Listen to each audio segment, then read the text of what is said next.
Hi nail lovers! Today I'm going to talk all about how to make decals do it yourself. So this is gel obviously, and I'm only going to talk about how to do gel stickers for nail art on your hands before time.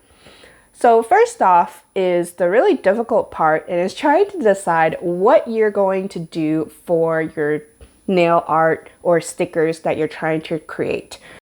So here are all the designs that I wanted to think about doing, and this is what I actually ended up using.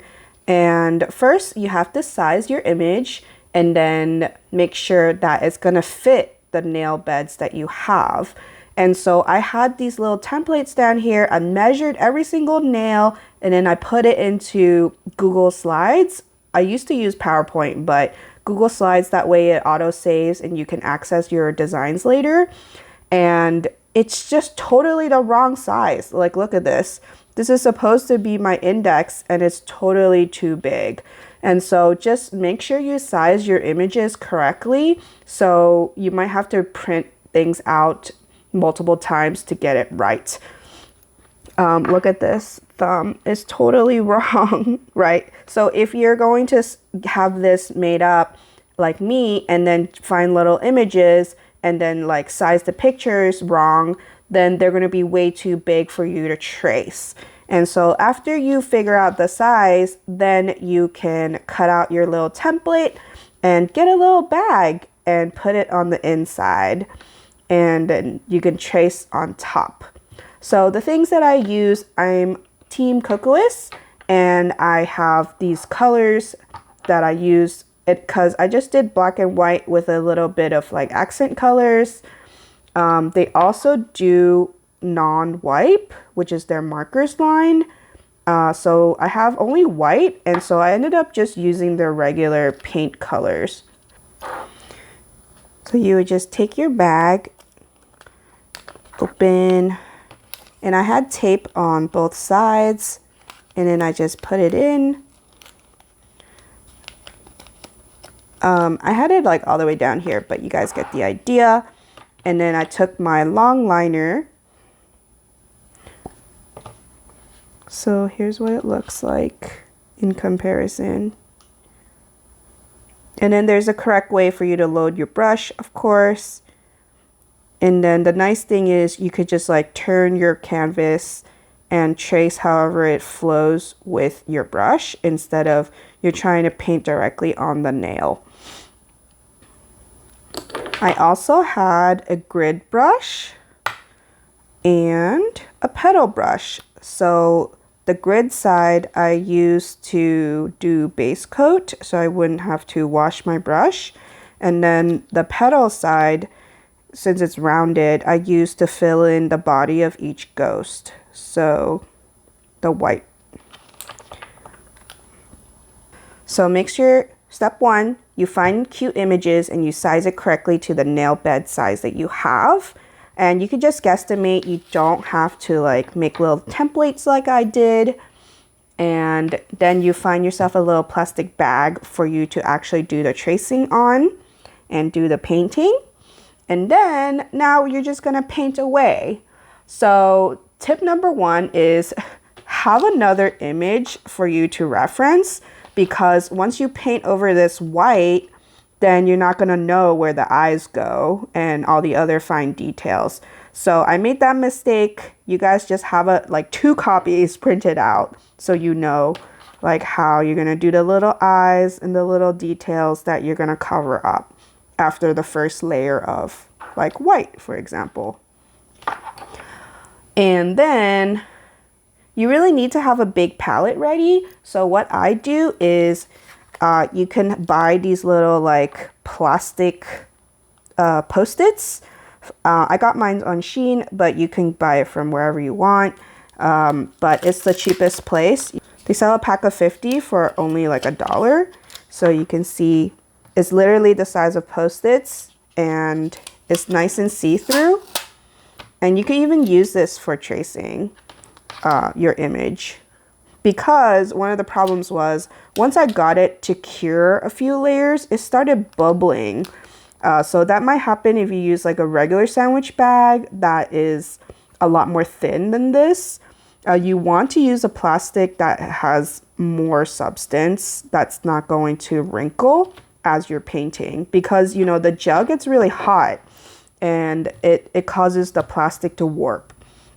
Next thing is, don't be like me and use top coat and mess up your decals, because you're gonna paint these decals and then you're gonna need to like make them more substantial so you can peel it off and put it on your actual nails. But you make them too thick and they don't bend, then how are you gonna attach it, right? So you have to use a clear base coat. If you do that, then it'll be still flexible. And what I did was I did the first two ghosts and then I covered it with top coat, and it ended up getting ruined and I had to start all over again. And I also ruined another ghost because I didn't put base coat a thick enough layer, and I ended up ripping it when I was taking it off the baggie. So another pro tip is you want to work left to right, because for me, I'm right-handed, so do whichever. If you're left-handed, obviously you would go the reverse. And you don't want to smudge the decals that you're making as you're making them, right? So unless you're using the non-wipe, then you really need to make sure you're curing often and you are not smudging the inhibition layer or the sticky layer as you're going. You also want to cure often because these are really strongly pigmented gels and they take a lot longer to cure. And so you want to make sure everything is cured as you're going along. So just cure often and work left to right if you're right-handed like me. So one of the situations is you have to figure out how thick you are going to make your decals. So one of the situations is I ended up using 2 very thin layers of clear builder base so I can peel it off with my tweezers and put it on my nails. There was one where I didn't do a thick enough layer and then I ended up breaking the ice cream cone off and then I had to repaint it back, and that was really frustrating. See, so I had to repaint the ice cream on this and now it doesn't look right. It doesn't have the waffle texture. Okay, so next pro tip is you want to make sure you take your little wipe and you wipe all the inhibition layers off before you attempt to peel them off your baggie, because you don't want to be like me and forget to do that and end up with all these fuzzies on your decal as you're trying to peel them off, right? And another thing is you want to have a little container ready to hold all your decals so they don't like float away when you like take a breath. Okay, so now we finally get to the point that you finish painting all your cute little ghosts, your cute little decals. Let's just say you finish painting and it's been so many hours. All your decals came out to your satisfaction. And now you're ready to attach. So actually, this was the worst part, and I learned so many things about how to do decal attaches. And I learned so many things about how to properly attach nail art to your fingers. So issue number 1, how are you attaching these gel decals onto your nails? Because they are not sticky. So after you peel them off, it's literally just a piece of gel. So how are we going to get it stuck on? You're going to treat it like sequins or like glitter. You have to have something to suspend it and get it stuck onto your nails. So the solution I came up with is to just use my top coat. So I just applied a very thin layer of top coat and then I put the decal on, and then you must have a jelly stamper. And so I pushed it, and then you have to get your lamp and ready to cure. So what I did is I just used my nail extensions apres lamp here. So I just like turned it on and I tried to get it exactly where I wanted it to go, and then I boom, cured it. and then I let go of the stamper, and then I finished curing it. However, here are all the things that went wrong. So when you don't have the gel cured, the decal was just like sliding around everywhere. So you guys can actually see this ghost on the ring finger just slid off center because the gel, before you cure it, is just super slippery, especially since you're just applying pressure with this jelly stamper. And so it was just like sliding all around until you like get it just right. And it's hard to see, right? Like what you guys see here with how blurry it is, that's how it looks in real life with my eyes. And then you have to get it to cure here on your flash cure lamp. Start with your non-dominant hand. So applying on your, with your dominant hand, if you're right-handed like me, apply on your non-dominant hand first and get that done. And then switch to applying on your dominant hand. So my mistake was thinking, oh, I'm ready to do my dominant hand first so I can get it done and use my hand again. That was my mistake, and then I ended up ripping my favorite ghost with the sign here. So that's why there's the boo ghost is gone, because I ripped it. So another mistake was I tried to go on my thumb first, and that was the biggest mistake ever. And so that is gone. That's why you can see some like parts where I had to rip it off. I ended up doing my scary letters, and then I had my boo on my pinky because it's so short. I couldn't get any of the ghosts to go on the pinky because I made all my ghosts too big. So pro tip, work on your non-dominant hand first. So for me, I'm right-handed. I finish all the applications on my left hand. And then do your dominant hand. Save all the like cute stickers you want to go on your right hand because it's your dominant hand, but you know, make it look cute. Figure out how it's gonna go for you with the application, and then do the hand that you're already not good, you know, doing with your left hand things. Like painting, which is what this is supposed to like help with. But you know, there's issues with application. As you can tell, I flooded the cuticle here, and it doesn't look super cute. Another issue is when you're pressing down your decal, unless you're doing your thumb, it's really hard to get the edges pressed down all the way.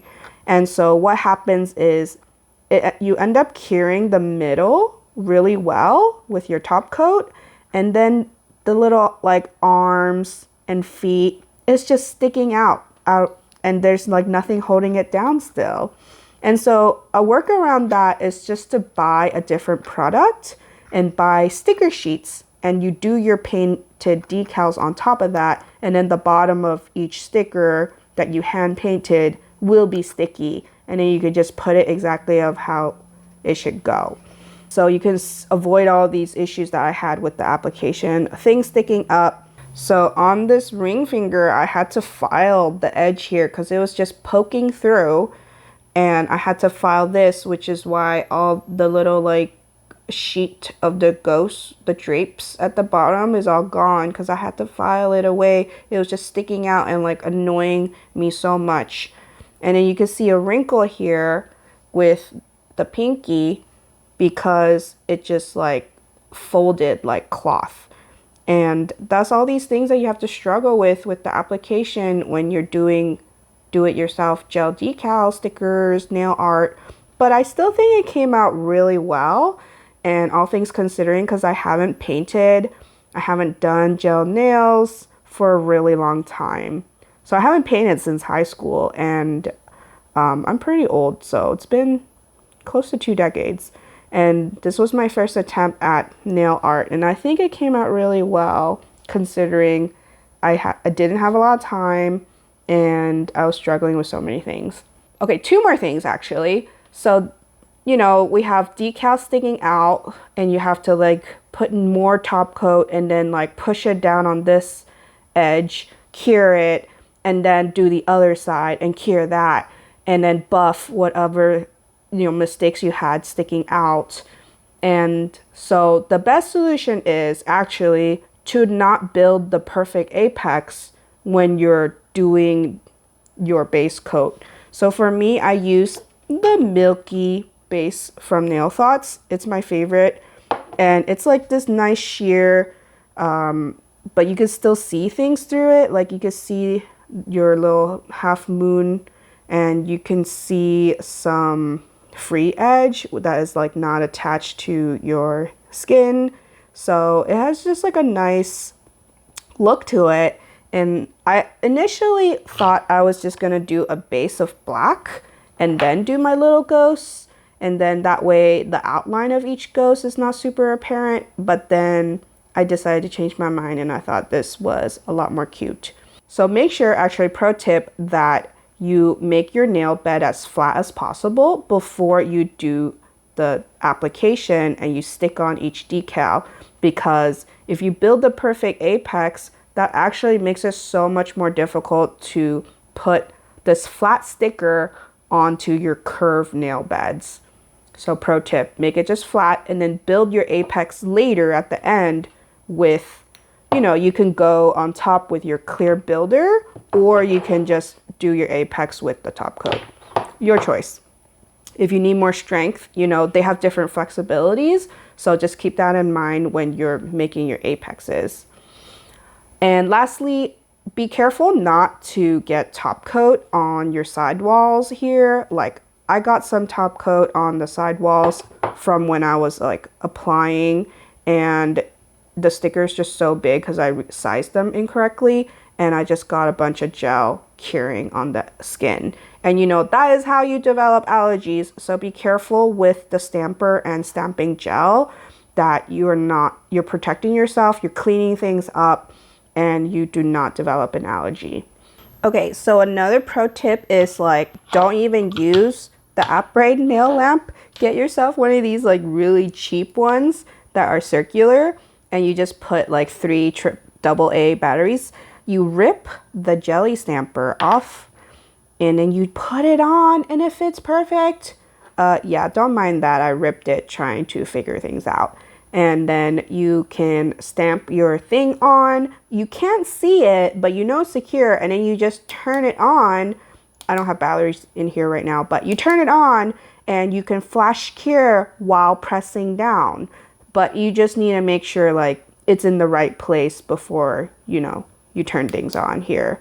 But I feel like I have really small hands, and this is super simple for me to hold.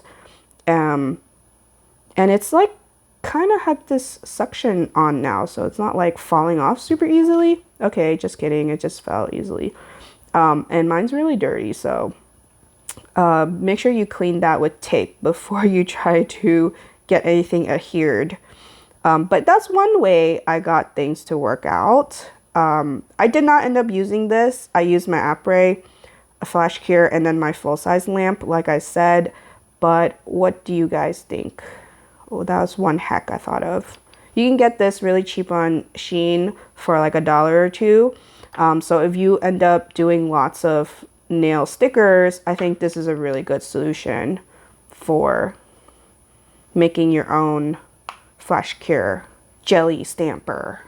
So what are your thoughts? What do you think about the do-it-yourself gel stickers nail art application? I had a lot of things go wrong with my first application, like you heard through my process. There are much easier ways to do this. So let me know down in the comments how you guys are doing your nail art. If you're doing it on false tips and then just making them into press-ons, or if you are doing, you know, like the sticker method and you're buying the little sticker sheets. That's how Popcoat does it, and some other pros. I got my inspiration from the French artist, and I'll put her here, and you can see like I felt so inspired, but then things went awry really quickly. So let me know what your thoughts are. First off, can I get a "your ghosts are so cute" down below? Because it's been so long since I've had time to do my nails, and I'm really proud of how they came out. At first I was really disappointed, but I think they're really growing on me, and I love how they look. This is my first time with like such different art on each finger and they don't match. So it kind of bothers me, but it's good to like push yourself out of your comfort zone and try different things.